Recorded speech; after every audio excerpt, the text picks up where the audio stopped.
She never expected Christmas Eve to feel this cold.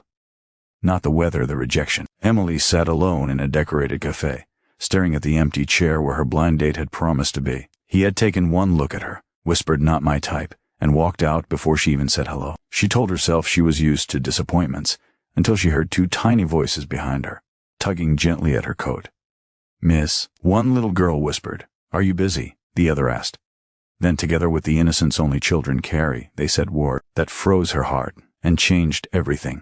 "Will you be our mom?" Emily Parker had never imagined she'd be spending Christmas Eve alone, in a small-town cafe that smelled of cinnamon, pine, and heartbreak. She had curled her hair, worn the soft red sweater her sister said brought out her eyes, and even bought a little snowflake pin to look more festive. It was supposed to be a fresh start, a blind date, set up by a coworker who promised he's kind, stable.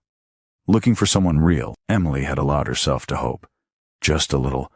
But the moment the man stepped into the cafe, the hope shattered like thin ice. He looked at her, frowned, then checked his phone as if desperately hoping she wasn't the woman he was supposed to meet. "You're Emily?" he asked without a smile. She nodded. He stared at her for 2 seconds that felt like hours before muttering sorry. "This isn't going to work," and walked out into the snow without another word. Emily sat motionless, feeling the heat rise behind her eyes. She wasn't the type to cry easily, but something about being rejected before even getting a chance felt humiliating in a way she couldn't explain. She whispered to herself, "It's okay. It's fine. You're fine," even though she didn't believe a word of it.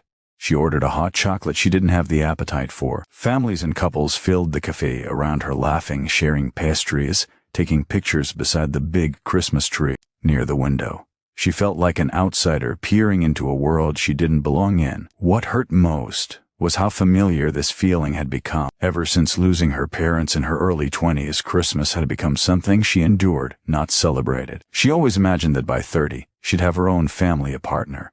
Maybe kids, warmth, noise, life. Instead, she had a 1-bedroom apartment, an office cubicle, and a heart that felt heavier every year. When she finally left the cafe, snowflakes drifted around her like tiny cold reminders of everything missing in her life. She walked slowly, not ready to return to her empty apartment. Her gloves were thin, the wind sharp, but she kept walking, watching lights from the houses glow warmly through frosted windows. She paused near a small park where a decorated Christmas tree stood in the center. Children usually played there, but tonight it was nearly empty, just quiet snow and a soft golden glow.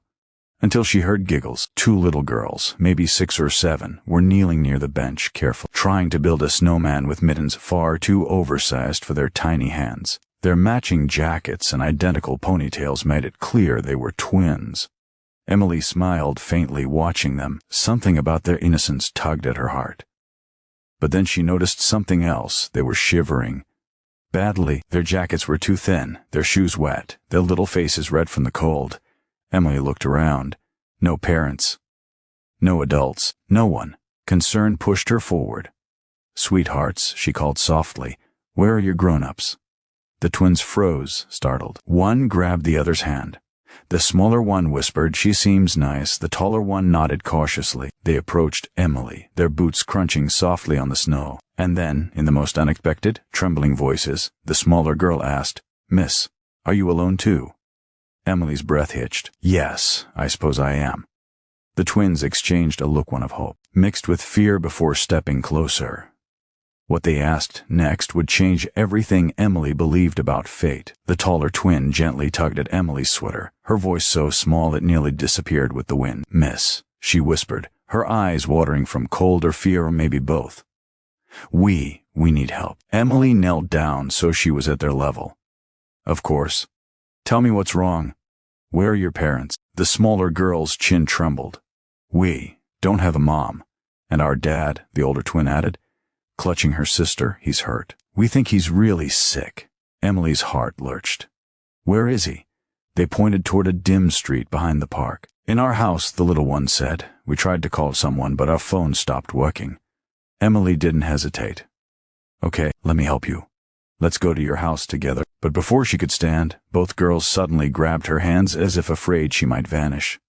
Their fingers were freezing. Their grip was desperate. The taller twin stared into Emily's eyes with a seriousness far beyond her age. "Miss, before we go, can we ask you something?"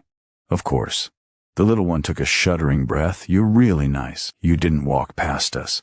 And you smiled like our daddy told us moms smile. She swallowed hard. Can you be our mom? Just for tonight, please? We don't want to be alone. Emily felt the world tilt. The cold, the rejection, the heartbreak, it all disappeared under the weight of their plea. She didn't know these children. She didn't know their story, but she knew a genuine cry for help when she heard one. Her voice trembled. Sweethearts, I can't be your mom, but I can stay with you. I'm not going anywhere. The twins exchanged another look, this one softer, relieved. The smaller girl whispered, that's close enough. They guided Emily through the snowy streets, their tiny hands gripping hers like lifelines. When they reached the house, Emily's breath caught. It was old, the porch light flickering, the steps covered in untouched snow. No wreath, no decorations, nothing to show Christmas lived there. Inside, it was even worse. Cold air rushed out as the twins opened the door. The heater wasn't running. The living room was dark, except for a faint lamp. Toys were scattered, but everything looked neglected, as if no adult had been able to keep up. Daddy. The girls called softly, no answer. They led Emily to a bedroom where a man lay on the bed, pale, sweating and barely conscious, their father. Emily rushed to his side. Sir, can you hear me? He opened his eyes slowly, weakly focusing on her. Girls, who? She's helping us, the older twin said. She's nice. Emily touched his forehead. It was burning with fever. He had no strength, no color, and barely enough breath to speak. We tried to make him soup, the younger one whispered, voice breaking. But the stove wouldn't light. Emily's heart shattered. These girls weren't asking for a mother, they were asking for safety, for warmth, for someone to show up. And she realized something she hadn't felt in years. She wanted to be that someone. Okay, Emily said firmly, standing tall. I'm taking him to the hospital. You girls are coming with me. The father tried to protest weakly. No, don't trouble anyone. Emily shook her head.